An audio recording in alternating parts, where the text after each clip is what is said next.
അനൂപ് മേനോനെ കേന്ദ്ര കഥാപാത്രമാക്കി രതീഷ് നെടുമങ്ങാട് സംവിധാനം ചെയ്യുന്ന ഇൻവെസ്റ്റിഗേറ്റീവ് ത്രില്ലറായ ഈ തനിനിറം എന്ന ചിത്രത്തിന്റെ ചിത്രീകരണം ഭരണങ്ങാനം ഇടമറ്റത്തുള്ള ഓശാന മൗണ്ടിൽ ആരംഭിച്ചു.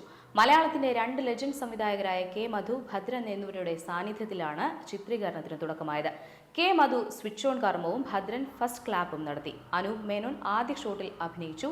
ധനുഷ് ഫിലിംസിന്റെ ബാനറിൽ എസ് മോഹനാണ് നിർമ്മാതാവ്.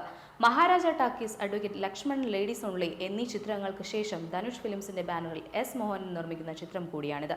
കെ മധു, ഹരികുമാർ എന്നിവർക്കൊപ്പം പ്രവർത്തിച്ച Ratheesh Nedumangad good bad ugly, dial 100 എന്നീ ചിത്രങ്ങൾക്ക് ശേഷമാണ് തനി നിറമൊരുക്കുന്നത്. പതിവായി ക്യാമ്പ് വിത്ത് സ്ട്രേഞ്ചേഴ്സ് പ്രോഗ്രാമുകൾ നടന്നുവരുന്ന ഒരു റിസോർട്ടിൽ ഒരു ക്യാമ്പിൽ പങ്കെടുക്കാനായി നാടിന്റെ നാനാഭാഗത്തു നിന്നും നിരവധി ചെറുപ്പക്കാർ ഇല്ലിക്കൽ ഹോളിഡേയ്സ് എന്ന റിസോർട്ടിൽ ഒത്തുചേരുന്നു. ഇവിടുത്തെ പ്രോഗ്രാമുകൾ നടക്കുന്നതിനിടയിലാണ് ഒരു പെൺകുട്ടിക്ക് ദാരുണമായ ആ ദുരന്തം സംഭവിക്കുന്നത്. ആ ദുരന്തത്തിന്റെ അന്വേഷണമാണ് പിന്നീട് ആ ചിത്രത്തെ മുന്നോട്ട് നയിക്കുന്നത്. പൂർണ്ണമായും ഇൻവെസ്റ്റിഗേറ്റീവ് ത്രില്ലറായിട്ടാണ് ചിത്രത്തിന്റെ പിന്നീടുള്ള കഥ. ഏറെ ദുരൂഹതകളിലേക്ക് ഇറങ്ങിച്ചെല്ലുന്നതാണ് ചിത്രത്തിന്റെ അന്വേഷണം. SI ഫെലിക്സ് ലോപ്പസ് എന്ന കഥാപാത്രമായി വേഷമിടുന്ന അനൂപ് മേനോൻ ഈ കഥാപാത്രത്തെ ഏറെ ഭദ്രമാക്കുന്നു. രമേശ് പിഷാരടി, ഇന്ദ്രൻസ്, നോബി, പ്രസാദ് കണ്ണൻ, G സുരേഷ് കുമാർ, ദീപക് ശിവരാജൻ, അജിത്, രമ്യ മനോജ്, അനഘ രോഹൻ, ആദർശ് ഷേണായ്, ബാലു ശ്രീധർ, ആദർശ് ഷാനവാസ്, വിജിഷ, ഗൗരി ഗോപൻ, ആതിര എന്നിവരും പ്രധാന കഥാപാത്രങ്ങളായി എത്തുന്നു.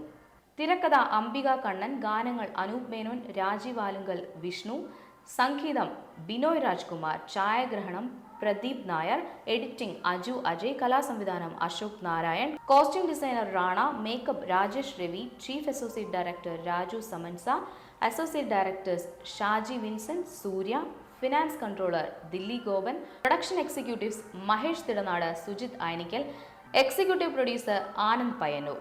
ഓശാന മൗണ്ട്, വാഗമൺ, തിരുവനന്തപുരം എന്നിവിടങ്ങളിലായി ചിത്രീകരണം പൂർത്തിയാകും.